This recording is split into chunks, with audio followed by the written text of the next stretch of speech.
નવરાત્રિને લઈને ખેલૈયાઓ થનગની રહ્યા છે, ત્યારે બીજી બાજુ ખેલૈયાઓની તૈયારીઓને લઈને શહેર પોલીસ પણ ખાસ એક્શન પ્લાન બનાવ્યો છે। મહિલા સુરક્ષાને લઈને મહિલા પોલીસ ટ્રેડિશનલ ડ્રેસમાં સજ્જ થઈને રોમિયોગીરી ઉપર બાજ નજર રાખશે। મહિલા પોલીસ જવાન ટ્રેડિશનલ ડ્રેસમાં તૈનાત, રાઉન્ડ ધ ક્લોક ગરબા સ્થળે પોલીસ પેટ્રોલિંગ, રોમિયોગીરીને ઝડપવા ખાસ પોલીસની ટીમ, એકાંત અને અંધારાવાળા સ્થળો પર ખાસ બાજ નજર, ગરબા સ્થળોએ સીસીટીવી કેમેરાથી પણ નજર રખાશે। માં આદ્યશક્તિની આરાધનાના પર્વ નવરાત્રિના આગામી 3 ઓક્ટોબરથી શરૂઆત થઈ રહી છે। અમદાવાદ સહિત રાજ્યમાં આયોજકો દ્વારા ખેલૈયાઓ માટે તડામાર તૈયારીઓ કરવામાં આવી રહી છે, ત્યારે શહેર પોલીસે પણ ખેલૈયાઓની સુરક્ષાને લઈને ખાસ એક્શન પ્લાન બનાવ્યો છે। અંધારા અને એકાંતવાળા રોડ રસ્તાઓ અને સ્થળોને પોલીસ ડાર્ક સ્પોટ તરીકે ઓળખશે અને રાઉન્ડ ધી ક્લોક પેટ્રોલિંગ કરશે અને ગરબા સ્થળો પર મહિલાઓની રોમિયો દ્વારા છેડતી ન થાય અને અન્ય કોઈ દુર્ઘટના પણ ન થાય તે માટે મહિલા પોલીસ ટ્રેડિશનલ ડ્રેસમાં તૈનાત રહેશે।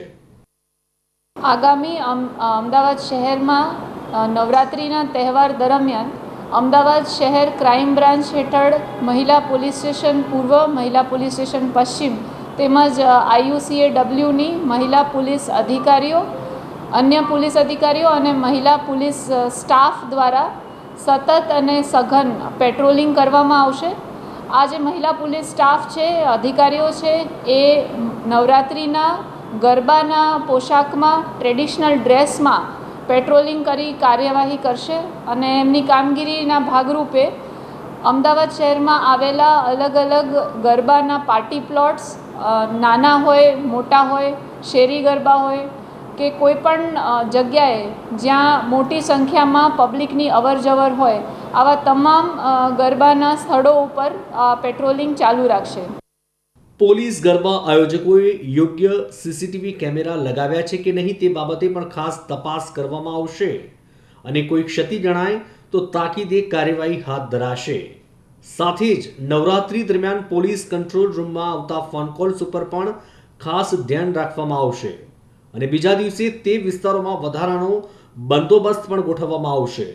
ત્યારે મહિલા ખેલૈયાઓને પણ કોઈ મુશ્કેલી જણાય તો તાકીદે હાજર મહિલા પોલીસ અને પોલીસ કંટ્રોલ રૂમનો સંપર્ક કરવા અપીલ કરવામાં આવી છે। કેમેરામેન અજય નિલેવાર સાથે રિપોર્ટર દીપક મકવાણા, અમદાવાદ।